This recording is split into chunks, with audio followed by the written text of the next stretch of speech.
Okay, so day two, we've got afternoon and evening session today. Here early, bit of hoovering going on, bit of tidying up going on. So just gonna head through this door because this goes through to backstage. If you've been watching the coverage, then you'll see the cameras come back here quite a bit.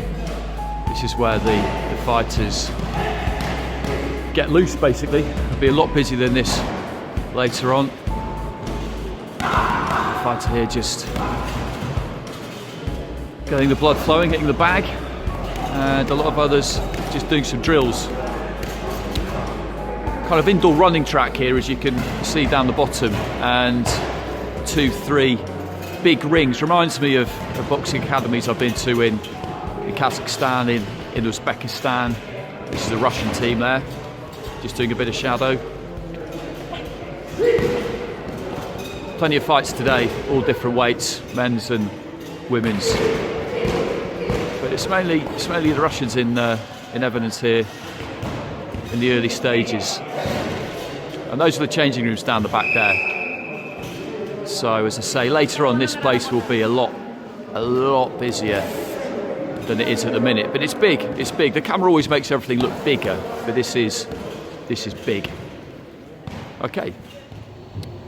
Good time, I think, to have a little bit of a scout about a ringside and just show you what's what. So this desk here is the Aiba scoring system operator. That's fairly self-explanatory. Deputy technical delegate. So the technical delegate is an important man because he is the one who all reviews or requested reviews get referred to, and he and the bout review jury then have to make up their mind whether they're going to grant the review or not. There's all sorts of other things he has to do as well. So this is just a judge's seat, and this is the console they'll use to score each round. They've got the cards there as well as a bit of backup, and some Aiba branded hand sanitizer. Doctor's seat, ringside doctors. Now I like this. This is the timekeeper. So we've got a timekeeper, we've got the official announcer, and we've also got the gong operator. And there is the gong. Let's just have a little play with this. There you go. That's probably fairly deafening. Not totally sure I was supposed to do that, but anyway, that's what you got. That's what you got down at ringside. So I've taken a seat in the red corner of Ring B, just taking a load off before boxing starts in about half an hour. And I thought this might be a good time just to have a quick word about referees and judges in Aiba boxing and how they might be different to professional boxing if people watching this are more used to watching pro boxing. In terms of the referees, in Aiba bouts, really they'll look to get involved as little as possible. They issue short, clear instructions, use a lot of hand gestures, and they're unobtrusive. Generally speaking, they're unobtrusive. Amateur fighters are better behaved than professional fighters. They kind of know the code, they know the rules, and they don't really push their luck. They don't see it as being the referee's job to prevent them from pulling strokes, which is just how all professional sport is, not just how professional boxing is. So I'd say that the referees in Aiba bouts have an easier job of it. They can take points, of course. You'll see them gesture towards ringside when they do that. They can disqualify fighters in exceptional cases, but you don't often see that. But generally, you'll see an Aiba judge referee just try and stay out of things as best they can, most of the time. You will see them sometimes gesture to a fighter that they're punching with the inside of the glove.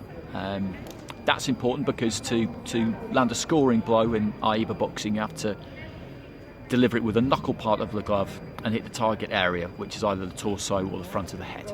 So that's how you deliver scoring blows. In terms of the judging, the judges are interpreting dominance. If they feel a fighter has been slightly dominant, they'll score it 10-9. More dominant, 10-8. Very dominant, 10-7. Rare cases they can give a 10-6, and there's 5 scoring judges ringside. The big difference between Aiba judging and pro boxing judging is that knockdowns or standing 8 counts, which the referee can give in Aiba boxing as well, they don't dictate that a point must come off. So in pro boxing, for example, if I knock my opponent down in a round, then in 99.9% of cases I will win that round 10-8. 10-7 if I knock my opponent down again. That's not a criteria here. Knockdowns are just part, or standing counts are just part of the overall bigger picture.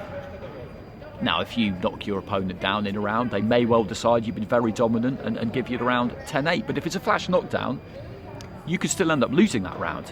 The judges decide it's a flash knockdown, it didn't really mean anything, it was possibly a slight balance issue, and the fighter who was knocked down then dominates the rest of the round. That fighter can win that round, which is a good thing. I think I'm about to get herded out of the corner here, actually. So that's kind of those are the main differences. Those are the main differences, really. I think it's a good system. It relies on judges, of course, being competent and knowing what they're looking for and what they're looking at, as does judging in any sport. But I think the criteria of it, which is interpreting dominance, and first and foremost they're looking for scoring blows, then they're looking for tactical and technical prowess, then they're looking for competitiveness, as they describe it. So it's a very, very similar kind of criteria. The difference really between professional boxing and amateur boxing, still now, even though it's a 10-point must, and the style has changed and it is closer to pro boxing, still the difference really is that in amateur boxing you can win a fight without hurting your opponent. In professional boxing you are absolutely looking to hurt your opponent. That's how you win. Not always, but that is how you win. That's the contract. You both agree to it. Another way to put it might be that in amateur boxing you look to punch to hit the target. In pro boxing you look to punch to hurt the target. I'd say that still holds true. That still holds true, definitely.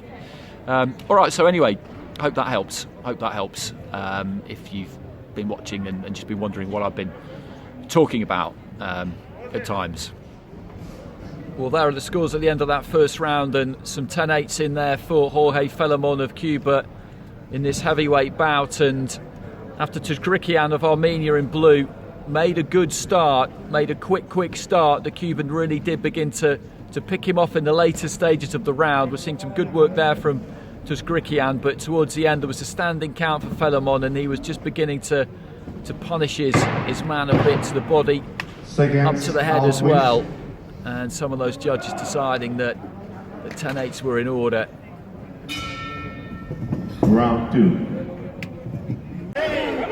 Felimon just stepping on Tuzgrikian again here. We just had that standing count in the second round. We had one in the first round as well, and he's trying to cover up here, Tuzgrikian, but it's a very difficult thing to do. The Armenian in the blue up against Felimon of Cuba in the red, and Felimon again just rumbles towards him. Lovely right uppercut there, and the referee steps in for another standing count.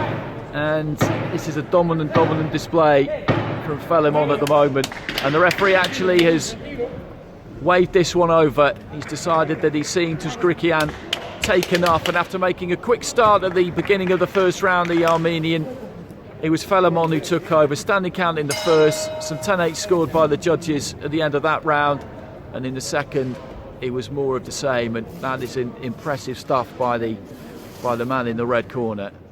So that's it for day 2 of the World Youth Championships here in Kielce in Poland. Ring B saw some good action today, really did. I'll just give you a few names to kind of conjure with. We saw some impressive stuff there from the Cuban heavyweight Jorge Felimon, so he was one who kind of caught the eye. Another good heavyweight though from Russia, Ruslan Dadayev. It'll be interesting to see how those two go down the stretch. They're not scheduled to meet, I don't think, until the semi-final stage, but in that bottom half of the draw, those two were the ones that really kind of caught the eye. In the women's featherweight division, I saw Céline Grossi once again. Watched her yesterday. The French fighter, was very impressed with her yesterday, boxing for the second time in 2 days today. Again, she put on what I thought was a very good performance. And in the next round, she will meet Julia Jeremeta of Poland. And that is going to be a really good fight between those two. Jeremeta getting a big win today against Bojana Gajkovic. So Jeremeta against Grossi, that's definitely one to look out for. Then right at the very end, saw a massive Uzbek super heavyweight, Jahongir Zokirov. He stopped his opponent Marlon Hurtado towards the end of the second round, and he will now go on to face Kazakh opposition in the next round. So that's not one you want to miss. Super heavyweight Uzbekistan versus Kazakhstan. That'll be very, very interesting indeed. But again, thoroughly enjoyed it today.